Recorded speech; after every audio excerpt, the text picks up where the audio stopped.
నవ యువకులకి ఇద్దరికి నిన్న పదవులు ఇచ్చిరండి. అసలు ఎట్లా అంటే వాళ్ళు చెంగెగురుతున్నారు. అసలు రాజకీయాల్లో వాళ్ళు ఆ నియోజకవర్గంలో ఆయా నియోజకవర్గాల్లో ఈ తెలంగాణ రాష్ట్రంలో అసలు ఇక వాళ్ళు వాయు వేగంతో పనిచేస్తున్నారు. ఇక గాలి కూడా పోని ప్లేస్లకు పోయి పనిచేస్తున్నారు. అంత నవ యువకులకి ఎవరెవరికి, సుదర్శన్ రెడ్డి గారికి, ప్రేమ్ సాగర్ రావు గారికి, ఇక వాళ్ళిద్దరిని చూడండి. వీళ్ళిద్దరు ఈ నవ యువకులకి నిన్న 2 కీలకమైన పదవులు ఇచ్చారు. ఒక ఆయన రెడ్డి, ఇంకొక ఆయన వెలమ.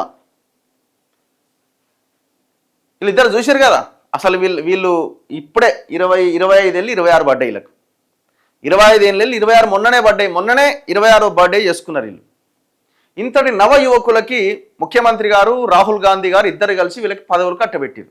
ఒక ఆయన ప్రభుత్వ సలహాదారుడట. ఇప్పుడు ఆయన మొత్తం ఇక ప్రభుత్వానికి మొత్తం సలహాలు ఇచ్చి ఈ రాష్ట్రాన్ని ఏడుగో తీసుకుపోయి ఎవరెస్ట్ శిఖరం మీద పెడతారట. ఎవరు? సుదర్శన్ రెడ్డి గారు. ఇంకొక ఆయన పౌర సరఫరాల సంస్థ చైర్మన్, అంటే సివిల్ సప్లై చైర్మన్ అట, ప్రేమ్ సాగర్ రావు గారు. ఇప్పుడు ఇవన్నీ మనకి ఇస్తుంటారు కదా, బియ్యము ఇవన్నీ, మన రేషన్ ఇవన్నీ సివిల్ సప్లైస్. ఇక ఆయనే పోయి పంచుతారేమో నాకు తెలిసి మొత్తం రాష్ట్రం అంతా. ప్రేమ్ సాగర్ రావు గారు. ఎంత దుర్మార్గం అండి ఇది. వీళ్ళిద్దరు క్యాబినెట్ హోదా ఎందుకు ఇచ్చిరు వీళ్ళకి? వీళ్ళు మీరు మాకు పదవులు మంత్రి పదవి డిమాండ్ చేసిరు. వీళ్ళు మాకు మంత్రి పదవి ఇస్తారా, పార్టీ నుంచి వెళ్ళిపోవాలన్నా, మంత్రి పదవి ఇస్తారా, పార్టీ నుంచి వెళ్ళిపోవాలన్నా. వీళ్ళు వెళ్ళిపోయినా నష్టం ఏం లేదు కాంగ్రెస్ పార్టీకి. ఒక రకంగా చెప్పాలంటే వీళ్ళిద్దరు ఏజ్ అయిపోయింది, వీళ్ళ టర్మ్ అయిపోయింది. ఇక ప్రేమ్ సాగర్ రావు గురించి చెప్పాల్సిన మనం ఇక అవకాశమే లేదు. ఇక మనం ఇట్లా ఇదేది మన పెద్ద పుస్తకం తీసుకొని రాసుకుంటే మొత్తం ఇక రామకోటి రాయొచ్చు. కబ్జాల కోటి రాయొచ్చిన మీద. హైదరాబాద్లో కబ్జాలు, ఎక్కడ మొత్తం మంచిర్యాల జిల్లాలో మొత్తం అరాచకమే.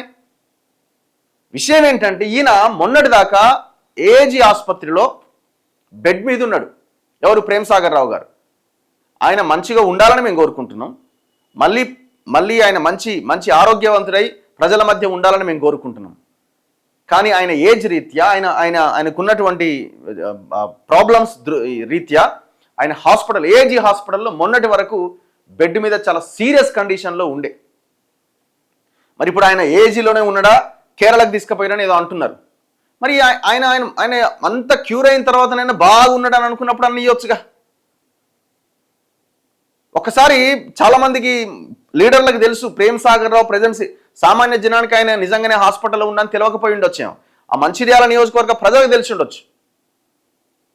అట్లాంటి మనిషికి మీరు మేఘాల మీద ఎంతమంది యువకులు లేరండి పనిచేసే వాళ్ళు మీ కాంగ్రెస్ పార్టీలో? తెలంగాణ ఉద్యమకారులుగా ఉండి కాంగ్రెస్లో ఉన్న వాళ్ళు కూడా ఎంతో మంది ఉన్నారు కదా, వాళ్ళకి ఇవ్వచ్చు కదా. ఇప్పుడు సుదర్శన్ రెడ్డికి ఇవ్వకపోతే నిజామాబాద్లో మొత్తం పార్టీ అంతా గాలి కొట్టుకోపోద్దా? ఇది ఎక్కడిది? ఎంతమంది సలహాదారులు కావాలి ముఖ్యమంత్రి గారు మీకు? ప్రభుత్వ సలహాదారుడట ఆయన. వేం నరేందర్ రెడ్డి పనిచేస్తలేడా? వేం నరేందర్ రెడ్డి సలహాదారుడే. ఇంకొక ఆయన ఎవరో ఆంధ్రాకు చెందిన ఎప్పుడో 15 ఏళ్ల కింద రిటైర్ అయిన మెట్రో ఎండీగా చేసిన ఎన్విఎస్ రెడ్డి సలహాదారుడే. ఇప్పుడు సుదర్శన్ రెడ్డి సలహాదారుడే. ఎంతమంది కావాలి మీకు? ఒకటే కమ్యూనిటీ, సేమ్ కమ్యూనిటీతో ఎన్ని పదవులు కావాలి మీకు? ఇక్కడ విషయం చూడండి. ఈ వర్గాలు డిమాండ్ చేసినాయని ఓ సుదర్శన్ రెడ్డి, ఓ ప్రేమ్ సాగర్ రావు డిమాండ్ చేసిరని వాళ్ళని సాటిస్ఫై చేయడానికి, వాళ్ళని బుజ్జగించడానికి పెద్ద పదవులు, క్యాబినెట్ హోదా కలిగిన పదవులు. ఎందుకంటే ఇక్కడ మినిస్ట్రీ ఇస్తేనేమో, మంత్రి పదవి ఇస్తేనేమో ఇంకెంతమందికి రేట్లకి ఇస్తారని అడుగుతున్నారు. ఒకవేళ సుదర్శన్ రెడ్డికి ఇస్తే రాజగోపాల్ రెడ్డి ఊరుకుంటట్లేడు. ఇంకా మిగిలిన 2 ఉన్నాయి అజారుద్దీన్ ప్రమాణ స్వీకారంతో. ఇక ఏం చేయాలా? వీళ్ళని సాటిస్ఫై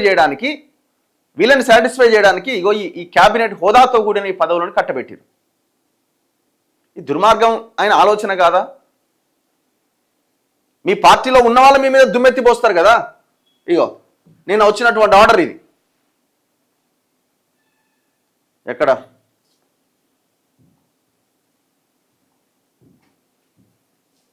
ఒక్కసారి చూద్దాం. Government GO RT number 1504.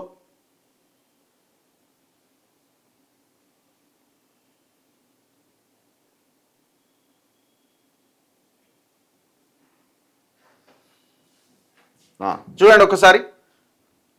General administration department 31/10/2025 నిన్న GO RT number 1504. Government hereby appoint Shri P Sudarshan Reddy MLA as advisor to government, implementation of all flagship welfare and developmental schemes with the rank and status of a cabinet minister. అంటే cabinet హోదాతో కూడిన ఇక ప్రభుత్వానికి ఇక మొత్తం తన మెదడుని రంగరించి సలహాలు ఇచ్చే పదవిని ఆయన కట్టబెట్టిరట. ఏం లేదు, కారు, ప్రజలు ట్యాక్సుల ద్వారా వచ్చే జీతం, హోదా. క్యాబినెట్ హోదా అంటే మినిస్టర్కి ఎట్లుంటుందో ఆయనకు కూడా అంతే సెక్యూరిటీ, కథా వ్యవహారం ఉంటుంది. ఒక రకంగా చెప్పాలంటే జనం యొక్క సొమ్ముని పప్పు బెల్లంలాగా పంచిపెడుతున్నారు, అంతకు మించి ఏం లేదు. సుదర్శన్ రెడ్డి లాంటి వాళ్ళు, ప్రేమ్ సాగర్ లాంటి వాళ్ళు, వేం నరేందర్ రెడ్డి లాంటి వాళ్ళు కాదు ముఖ్యమంత్రి గారు మీ చుట్టూ ఉండాల్సిన వ్యక్తులు. తెలంగాణ సోయి ఉన్న వ్యక్తులు మీ చుట్టూ ఉండాలి. తెలంగాణ పట్ల నిబద్ధతతో, చిత్తశుద్ధితో పనిచేయగలిగే అలాంటి మైండ్ సెట్ ఉన్న వ్యక్తులు మీ దగ్గర ఉండాలి. వాళ్ళు ఇచ్చే సలహాలు మీరు తీసుకొని తెలంగాణ ప్రజల కోసం మీరు పనిచేయాలి. ఇట్లాంటి వాళ్ళు మీకేం సలహాలు ఇస్తారండి? ఏజ్ అయిపోయిన వాళ్ళు, భూముల మీద ఆలోచన ఉన్నవాళ్ళు, ఇంజనీరింగ్ సీట్ల విషయంలో యాజమాన్యాల మీద ఒత్తిడి తెచ్చి వాళ్ళ దగ్గర నుంచి గుంజుకునే వాళ్ళు, వీళ్ళు మీ చుట్టూ ఉంటే ఈ తెలంగాణ ఏం బాగుపడుతుంది?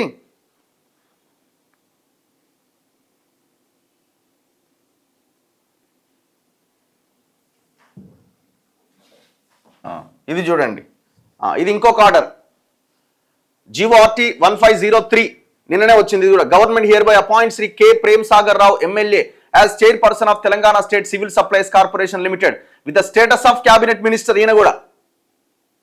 ఈయన పరిస్థితి ఏంటంటే, ఈయన మొన్నటి దాకా హెల్త్ బాగాలేక చాలా సీరియస్ కండిషన్లో ఏజీ ఆసుపత్రిలో చికిత్స పొందుతున్నాడు. ఇప్పుడు ఆయన హైదరాబాద్లో, నేను ఒకరిద్దరు నడితే ఆన్సర్ లేదు అంటే ఎవరు సరిగ్గా ఆన్సర్ చెప్తలేరు. ఒకరు అన్నారు కేరళ తీసుకుపోయారేమో అని అంటున్నారు. అంత సీరియస్ కండిషన్లో ఉన్న ఒక పేషెంటే కదా. ఇప్పుడు ఎవరికైనా, నాకైనా నీకైనా ఏజ్ అయిపోయిందంటే అందరం అదే పరిస్థితిలోకి వెళ్తాం. మరి అట్లాంటి పేషెంట్కి నువ్వు అంత పెద్ద పోస్ట్ ఇస్తే ఏం పని చేస్తాడండి?